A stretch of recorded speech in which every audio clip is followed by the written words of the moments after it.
In the last lecture, we have studied about what is rank और हम rank को कैसे निकालते हैं. Now, today let us start with the problems related to rank and some theorems. So the first theorem is,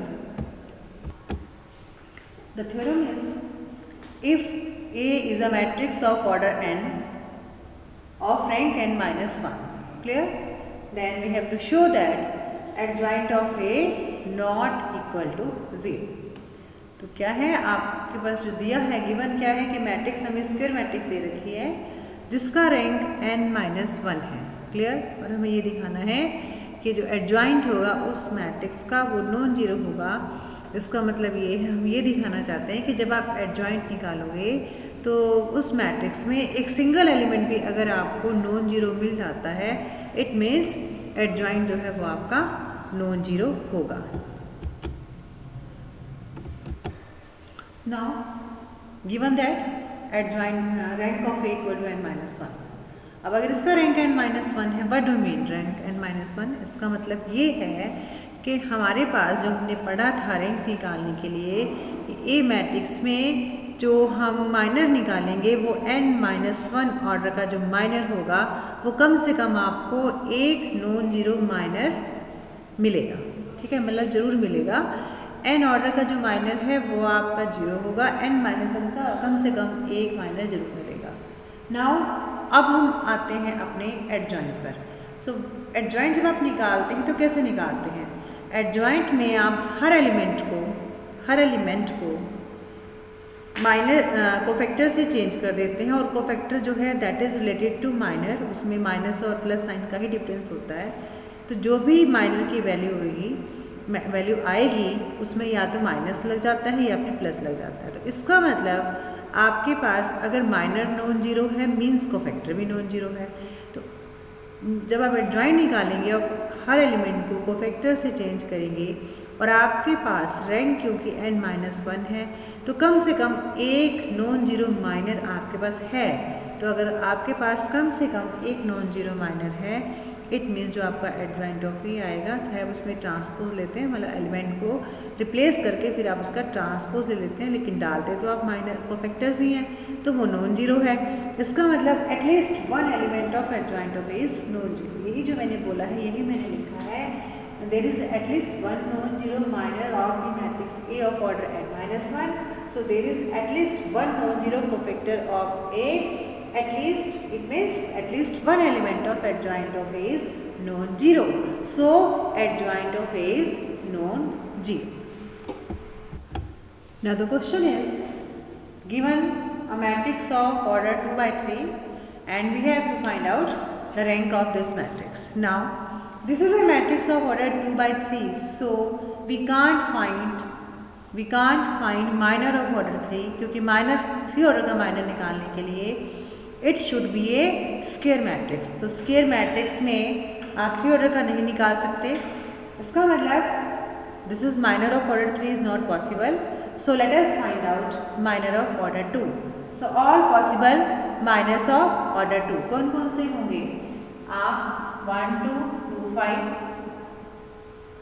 ये हो सकता है, हमने पहले दो को ले ली, या फिर 1 2 -3 4 ये हो सकती है वैल्यू, या फिर क्या हो सकती है फर्स्ट और आप थर्ड को ले सकते हैं. 1 1 -3 2 4 1 -3 सॉरी तो ले चुके हैं. अब हम लेते हैं सेकंड और थर्ड हमने अभी तक कंसीडर नहीं किया है, तो सेकंड और थर्ड को हम ले लेते हैं. तो ये हो जाएगा 2 -3 5 and 4. ठीक है, अब हम इनको सॉल्व करेंगे. अब इसकी वैल्यू जो डिटर्मिनेंट में आएगी वो आएगी 5 -4 1. वैसे तो हमें हमारा जो क्वेश्चन है, लेकिन यहाँ पर हम रैंक नहीं निकाल रहे. हम इसमें क्वेश्चन क्या है, सॉरी क्वेश्चन है फाइंड द रैंक. ठीक है, अब ये जो हमने माइनर निकाला है ये आपका नॉन जीरो हो गया. तो यहीं से आप कह सकते हो कि आपका जो रैंक है वो मैट्रिक्स का 2 है, because there is a one non zero minor of order 2. लेकिन ऐसा भी हो सकता है कि मान लीजिए आप इस माइनर से शुरू करते हैं, क्योंकि आप कोई भी ले सकते हैं. अगर आप इसको सॉल्व करेंगे तो ये कितना आएगा 4 और -6, ये कितना आ गया आपका माइनस माइनस 15, 15 प्लस 8, तो ये कितना आ गया 23। इट मीन्स यहाँ पर इस क्वेश्चन के अंदर आपके पास जो 3 पॉसिबल माइनस थे सेकेंड ऑर्डर के, वो सभी आपके नॉन नेगेटिव आ गए। क्लियर? मीन्स आप इससे शुरू करें तो भी रैंक 2 है, इससे शुरू करते हैं तो भी यहीं पे आप फिनिश कर सकते थे और यहाँ पर लेके भी आप फिनिश कर सकते थे। So here rank of a matrix equal to 2। ठीक है, अगर आपके पास क्वेश्चन ये आता इसी स्टेटमेंट के अंदर फाइंड ऑल दी सब मैट्रिसेस, जितने भी इस मैट्रिक्स के सब मैट्रिसेस हैं वो करिए। ठीक है, तो चलिए हम इसी क्वेश्चन को अब मैं आगे करूँगी। अगर क्वेश्चन ये हो कि जितने भी पॉसिबल इसके सब मैट्रिक्स हैं वो सभी निकालिए, तो वो कैसे निकलेगी। तो अगर यही क्वेश्चन होगा और आपको सब मैट्रिक्स निकालनी है, जितनी भी पॉसिबल सब मैट्रिक्स हैं वो सारी आपको निकालनी है, तो हमने सेकेंड ऑर्डर की सभी सब मैट्रिक्स लिख ली।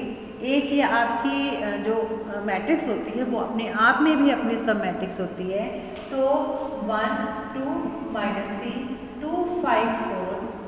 अब एक केस में ये आपकी सब मैट्रिक्स लिखी गई। अब आपके पास ये ऑर्डर हो गया, सेकेंड ऑर्डर हो गया। नाउ वन ऑर्डर आपके पास सिंगल सिंगल एलिमेंट ले सकते हो। 1 2 -3 2 5 4, ये सारी आपकी सब मैट्रिक्स हो गई। आप ऐसे सिंगल सिंगल कॉलम वाइज भी बना सकते हो। 1 2 2 5 -3 4, ये सभी भी इसकी सब मैट्रिक्स हो गई। और इसके अलावा अब आप रो वाइज भी बना सकते हो। 1 2 -3 2 5 4। ठीक है, तो ये सारे जितने भी मैट्रिसेस मैंने लिखे हैं ये सभी की सभी हमारी इस मैट्रिक्स की सब मैट्रिक्स हैं। अगर आपके पास क्वेश्चन ये पुट होता है कि आप जितने भी सब मैट्रिक्स पॉसिबल हैं, सब मैट्रिसेस पॉसिबल हैं, वो सारी आप लिखिए। The next question is if A and B be 2 square matrices of order n and rank of A and rank of B equal to n। ठीक है, 2 मैट्रिसेस हैं, दोनों n ऑर्डर की हैं, उनका रैंक भी n है। Then we have to prove that rank of A B, अगर ए बी को आप मल्टीप्लाई करते हैं और उसका रैंक निकालते हैं तो इस केस में जो ए बी मैट्रिक्स का जो रैंक आएगा वो भी n आएगा। नाउ आपके पास क्या गिवन है, rank of A equal to n। Rank of A equal to n, it means minor of rank n is non zero. तो अगर n ऑर्डर का माइनर जीरो है, इसका मतलब उस मैट्रिक्स का जो डिटर्मिनेंट है that is non zero. Clear? Similarly, rank of B equal to n means minor of order n is non-zero. It means n order का जो minor है वो उस मैट्रिक्स का डिटर्मिनेंट ही हो जाएगा। So determinant of B is non-zero. Now we have determinant of A non-zero, determinant of B non-zero. So now come on the point determinant of AB. Now by rule we know that determinant of AB equal to determinant of A into determinant of B. अब ये दोनों values आपकी कैसी हैं, both values are non zero. इसका मतलब ये भी क्या आएगा, non zero. So determinant of A B आपका कितना आ गया, नॉन जीरो ही आ गया।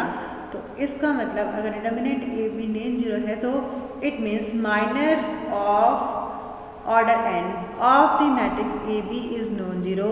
It means rank of A B also equal to n। Now conversely अब हम क्या मान के चलेंगे कि let rank of A B equal to n। So if rank of A B equal to n again it means rank अगर n है तो minor of order n of A B is non zero. So means determinant of A B is non zero and this can be done as determinant of A into determinant of B non zero. Means determinant of A non zero, determinant of B non zero. और अगर determinant A non zero है तो rank of A equal to n। Similarly from here rank of B equal to n। तो हमारा result prove हो गया कि अगर आपके पास 2 मैट्रिसेस का रैंक n है तो उनकी प्रोडक्ट का रैंक भी n ही आएगा। और या ये भी कह सकते हो कि अगर 2 मैट्रिसेस की प्रोडक्ट का रैंक जो n है और वो n ही ऑर्डर की है तो उन मैट्रिसेस का जो रैंक है वो भी आपका n के ही इक्वल है। Now the next question is, if A is a square matrix of order n and rank of A equal to n minus 2 then adjoint of A is 0। अब आप आई थिंक वैसे तो theorem आप कर सकते हो, लेकिन चलिए let us start with the proof. Now rank कितना है n माइनस 2। रैंक अगर n माइनस 2 है, इसका मतलब आपको जो मैट्रिक्स कितनी दे रखी है, n ऑर्डर की दी हुई है, तो इट मीन्स जो माइनर होगा वो n ऑर्डर का और n माइनस 1 ऑर्डर का, उसके सभी के सभी माइनर कैसे होंगे, सभी के सभी माइनस 0 होंगे। अब अगर n और n माइनस 1 ऑर्डर के सभी माइनस 0 हैं, माइनर मतलब कोफैक्टर 0 है, और अगर कोफैक्टर्स 0 हैं और आप एडजॉइंट ऑफ ए में क्या करते हो, आप हर एलिमेंट को उसके कोफैक्टर से रिप्लेस करते हो और फिर उसका लेते हो ट्रांसपोज। अब अगर सभी कोफैक्टर्स 0 हैं तो सभी एलिमेंट्स के प्लेस पर एडजॉइंट ऑफ ए में क्या आ जाएगा, 0 आ जाएगा। ट्रांसपोज लेने पर ही 0 मैट्रिक्स आएगी। So adjoint of A equal to 0, यही मैंने यहाँ पर लिखा है। Rank of A equal to n minus 2। So all the minors of A of order n minus 1 are 0, then the cofactors of element of a are all 0, and so adjoint of a equal to 0. Next question is, if A is a non-zero column matrix, B is a non-zero row matrix, and show that rank of A be equal to 1. So let us introduce a non-zero column matrix and row matrix. आपने ये matrix ले ली, column matrix है, मतलब इसमें 1 column है, restriction है column के ऊपर, और जो आपकी रोज है वो कितनी भी हो सकती हैं, और जो आपकी बी मैट्रिक्स है उस पर रिस्ट्रिक्शन है इसमें row, because this is a row matrix. So यहाँ पर आपकी एक ही रो होगी, तो यहाँ पर रिस्ट्रिक्शन है 1 की, तो 1 इंटू m, ये आपने मैट्रिक्स ली है 3 की। ध्यान रखना ये नॉन जीरो मैट्रिसेस हैं, तो जो इनके एलिमेंट हैं वो कम से कम एक तो नॉन जीरो है। अब आप ए बी मैट्रिक्स आप निकाल लेंगे, जो आपके पास ए बी मैट्रिक्स का जो ऑर्डर होगा, ये देखो आपका सेम है, तो मल्टीप्लिकेशन पॉसिबल है, तो जो कमिंग ऑर्डर आएगा वो कितने ऑर्डर का आएगा, n बाई m ऑर्डर का आएगा। तो जो आपकी ए बी मैट्रिक्स है वो n बाई m ऑर्डर की आ गई, और ये हमने अकॉर्डिंग टू रूल मल्टीप्लाई जैसे हम करते हैं अपनी मैट्रिसेस को, वैसे हमने इसको मल्टीप्लाई लिख लिया। ठीक है, अब आपको ये प्रूव करना है कि जो इसका जो रैंक है वो 1 है। इसका मतलब 1 से अबव जितने भी रैंक हो सकते हैं वो सारे कैसे होंगे, इसके 0 होने चाहिए अगर हम इसको प्रूव करना है। तो चलिए अगर हम इसको सेकेंड ऑर्डर के माइनर को चेक करते हैं। ठीक है, तो आपने अगर ये रफली आप इसको, हम इसको लिख लेंगे बाद में, आप इसको रफली चेक करिए। अगर आप ये माइनर लेते हैं, देखो एलिमेंट क्या आएगा, A11 B11 A21 B12, और माइनस में जो करेंगे A11, ठीक है, B11 B12 A21, जो एलिमेंट आपको इस तरह से मल्टीप्लाई करने पर आए थे वही एलिमेंट आपको यहाँ पर मिल रहे हैं, तो ये आपका 0 हो गया। ठीक है, इसी तरह से आप इनको नहीं मल्टीप्लाई करते, अब हम इस तरह से आप चेक कर सकते हो। एक और मैं चेक कर लेती हूँ, अगर हम ये वाले इस माइनर को अगर हम चेक करते हैं, अगर हम इस माइनर को चेक करते हैं तो क्या बनेगा, A21 AN2 B12 B11, और इधर से क्या आएगा, देखो A21 B11 B12 AN2, मतलब वही एलिमेंट आपको सेम मिल रहा है, दोनों तरह से मल्टीप्लाई करने पर आपको सेम एलिमेंट मिल रहा है। तो जितने भी माइनर्स होंगे आप चेक कर सकते हो, जितने भी सेकंड ऑर्डर के माइनर यहाँ पर होंगे वो 0 होंगे।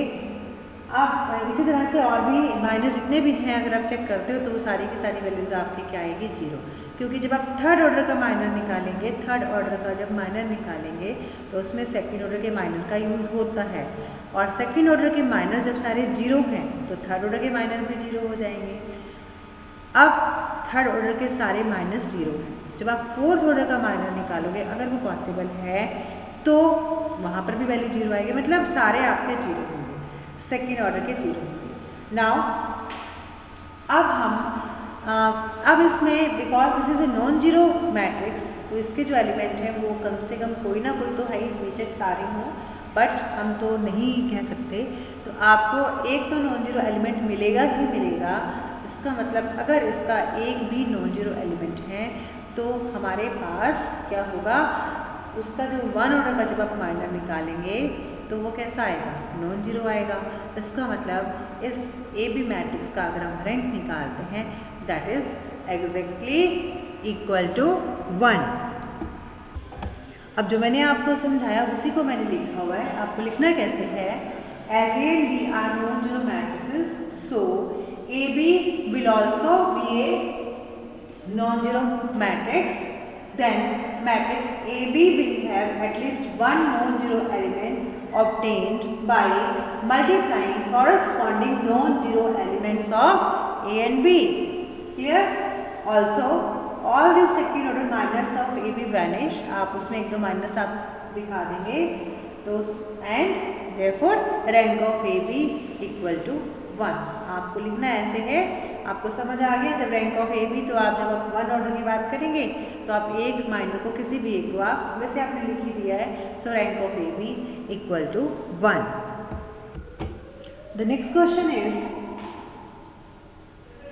This is a matrix where X Y Z all are real and we have to find out rank of, हमें इसके बारे में रैंक के बारे में हमें बताना है। तो सबसे पहले हम क्या करेंगे, हम डिटर्मिनेंट निकालेंगे। इसमें एक्स वाई जेड आपके अननोन है, ठीक है। जब आप इसका रैंक निकालेंगे, मैंने इसको फर्स्ट रो से इसको एक्सपेंड किया और फर्स्ट रो से एक्सपेंड करने पर आपको ये वैल्यू मिल जाएगी, ठीक है। ये आप निकाल लीजिए। अब हमें इसको आगे सॉल्व करना है। अब हम इसके जो अलग डिफरेंट केसेस हैं वो हम चेक करते हैं कि क्योंकि एक्स वाई जेड आपके पास अननोन है, वो इक्वल हो भी सकते हैं, नहीं भी हो सकते, दो भी इक्वल हो सकते हैं, तीनों भी इक्वल हो सकते हैं, या सभी डिफरेंट भी हो सकते हैं। So let us consider all the cases.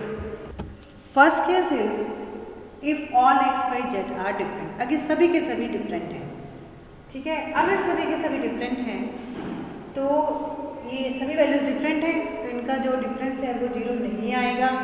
It means जो आपका डिटर्मिनेंट है वो नॉन जीरो आएगा, और अगर डिटर्मिनेंट नॉन जीरो आएगा सो इसका जो रैंक है, now this is a scalar matrix of order 3, so rank of this matrix is 3। So first case is if all X Y Z are different then rank of this matrix equal to 3। Now the second case is if any two elements are equal, कोई भी दो, x equal to Y या फिर y equal to Z या फिर z equal to x. तो late us consider one case, हम एक केस के लिए देख लेते हैं, बाकी सबके लिए सेम हो जाएगा। If x equal to y, so if x equal to y, तो यहाँ पर है आपका ये डिटर्मिनेंट थर्ड ऑर्डर का। If x equal to y then this is equal to 0, means determinant of a equal to 0। If y equal to z then y minus z equal to 0, this determinant equal to 0। If z equal to x then this value equal to 0, means determinant of a equal to 0। इसका मतलब आपके पास कोई भी case हो, तीनों में से, ये तीन मैंने डिफरेंट केसेस को मैंने आपसे डिस्कस किया है कि अगर आपके पास कोई भी दो एलिमेंट्स इक्वल हैं तो थर्ड ऑर्डर का अगर आप डिटर्मिनेंट निकालते हैं तो उसकी वैल्यू क्या आएगी, 0 आएगी। इसका मतलब इस केस में जो रैंक है वो 3 नहीं हो सकता। तो लेट अस कंसीडर, अब हम निकाल के देखते हैं माइनर ऑफ ऑर्डर 2। सो मैंने यहाँ पर जो इसके सब मैट्रिक्स कंसीडर की है वो ये ली है। मैंने सेकेंड कॉलम और थर्ड रो को डिलीट किया, 1x 1z। तो अगर आप ये माइनर लेते हो सेकेंड ऑर्डर का तो हमारे पास वैल्यू क्या आएगी, z माइनस एक्स। और आप केस कौन सा कंसीडर कर रहे हैं, आप केस कंसीडर कर रहे हैं when x equal to Y, only x equal to Y. Y Z x equal to Y है, ना तो y जेड के इक्वल है ना ही z x के इक्वल है, so z minus X non zero value आ जाएगी। तो इसका मतलब we have a minor of order 2 for the matrix A, so rank of A matrix equal to 2। Similarly, we can say about the cases when y equal to z and z equal to x। अब आपके पास cases कौन से हो गए, जब सभी के सभी आपके नॉन इक्वल नहीं हैं। फिर कौन से केसेस हो गए, जब आपके कोई भी दो एलिमेंट इक्वल हैं। अब थर्ड केस कौन सा था, when x equal to Y equal to Z. तो हमने ए मैट्रिक्स में अपनी ये वैल्यू डाल दी, x इक्वल टू वाई, ये तीनों की तीनों वैल्यूज़ इक्वल हैं। अब अगर तीनों वैल्यूज़ इक्वल हैं, आपने डिटर्मिनेंट वहाँ से भी आप देख सकते हो, जब आपने डिटर्मिनेंट निकाला था तो क्या आया था x minus Y into Y minus Z into Z minus X. वहाँ पर अगर x equal to Y equal to Z डालते हो तो वैल्यू क्या आएगी 0। तो आपका थर्ड ऑर्डर माइनर तो 0 है ही, ठीक है।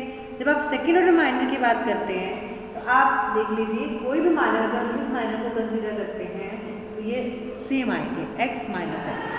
आप ये ले लें तब भी कोई भी आप निकाल के देख लीजिएगा, जितने भी आपके माइनर्स हैं सेकेंड ऑर्डर के वो सारे के सारे कैसे आएंगे 0 आएंगे। इसका मतलब इसका थर्ड ऑर्डर माइनर भी 0 है, इसका सेकेंड ऑर्डर माइनर भी 0 है। अब हम आते हैं फर्स्ट ऑर्डर माइनर पे।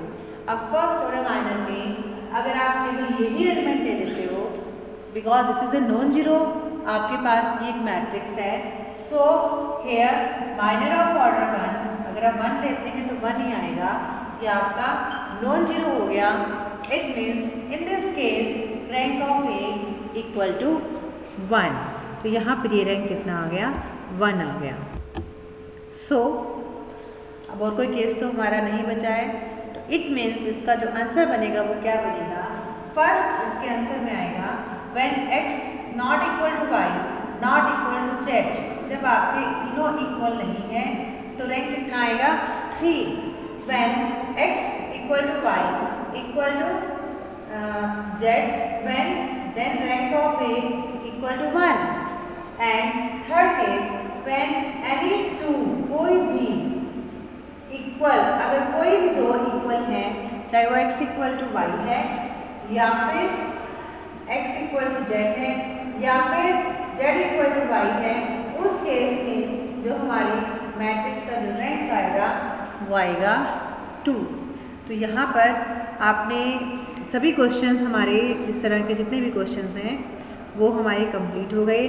अब हम नेक्स्ट टाइम इससे नेक्स्ट रिलेटेड हम प्रॉब्लम्स करेंगे, और इससे नेक्स्ट जो टॉपिक आता है वो आता है elementary row matrices, elementary operations. तो वो हम नेक्स्ट वीडियो में अपने स्टडी करेंगे।